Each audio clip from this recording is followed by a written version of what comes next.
Hey, Laura, Bob, this is Matt. Hey, Matt, thank you so much for taking the time to speak to us, Representative Matt Gaetz from the 1st Congressional District of Florida. You're a Niceville boy. I know you from Okaloosa County.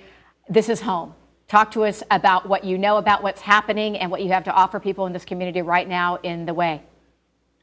As we all know, NAS Pensacola is a huge source of pride for our community, the home of naval aviation, the home of the Blue Angels, and a place where we've got a vibrant training mission that brings in a diverse group of people, not only from all over the country, but from all over the world to train on their aviation craft. I've received information that this shooting occurred at Building 633, which is right in the center of the campus, where students are working out solutions and engaging in instruction on how to fly and how to prepare for their future endeavors. That's obviously troubling to us. It's also important to note, as you guys have covered, NAS Pensacola is not an installation that has conflict with the community regarding what they do. In fact, if there's anything that we have to work on, it's that the community wants more access to NAS. It's unique in that there is a golf course, there's the Barrancas National Cemetery, there's the wonderful museum that we have, and so we're always having to balance the security needs of the base with the public's desire for engagement with the military mission and with the installation. We're learning now that the state of Florida is dispatching mental health professionals that have been requested by NAS Pensacola. As you know, the First Lady of Florida has made response and mental health care a centerpiece of her service, and some of the additional resources that the state has already marshaled for mental health are now going to be used to help us deal with this as a community. I can also tell you that federal resources are being deployed. The FBI and others will be giving assistance if there's additional crime scene processing that needs to occur. We're getting information that there are 10 folks that have been sent to our hospitals. That number could rise, and we have heard from Sacred Hearted Baptist that there are folks willing to donate blood. That may also be a need in our community. Representative Gaetz, you said that you did receive information that the Building 633 was a location of the shooting. Have you received any credible information at this point about the shooter or a possible motive? No, we have not, and that's very important to point out. Still very early in the investigative stages there. I'm receiving updates here in Washington coming directly from the Situation Room.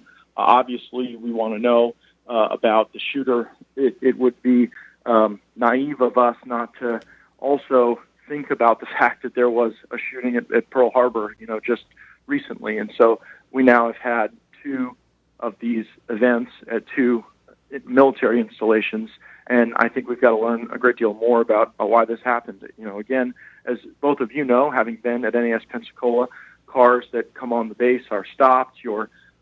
There's a security screening to ensure that you're properly on the base and connected with whoever it is that you're meeting with or doing business with. But you also know that there are not full automobile searches every time someone goes on base, and there are literally hundreds of cars that are going back and forth doing contracting work, repair work, construction work, all the types of things that would normally occur on a vibrant installation such as NAS Pensacola. Congressman, I presume the president has been informed of all this. Has he had anything to say? I've not spoken with the president about this yet. I spoke with the president yesterday, but today I've been dealing with a lot of the folks in the Situation Room and just making sure that we're coordinating the federal response. It was interesting you mentioned the primary mission of NAS Pensacola. We tend to think sometimes of a training base being somehow safer perhaps than a base, maybe Hurlburt or something that's got a different part of the mission, if you will. And then what you said about access to the base, there are so many possibilities, including the possibility that the shooter might be someone who serves. Again, anything that has come to you about anything where the shooter might have come from? Yeah, we just don't know that yet. We know that there are a variety of different people who have a reason to be at the schoolhouse, but most of the people at the schoolhouse are the students. who spend, they aren't people who spend a ton of time in Pensacola. They're typically, on a short cycle to come do their training and then move to another part of the aviation preparation mission. So most of the people that are in that space where the shooting happened are in fact the aviation students. But of course, you also have instructors, you've got support staff, you've got, GS personnel, you've got civilians. So, it's one of the most densely compacted areas of the base in terms of construction and buildings, just because that's where a lot of the education mission occurs. You mentioned earlier a possible, maybe could be connection between what happened today and then at Pearl Harbor. Is that like an immediate kind of response from folks in the Situation Room that's the way we might be thinking, or is that just one of many?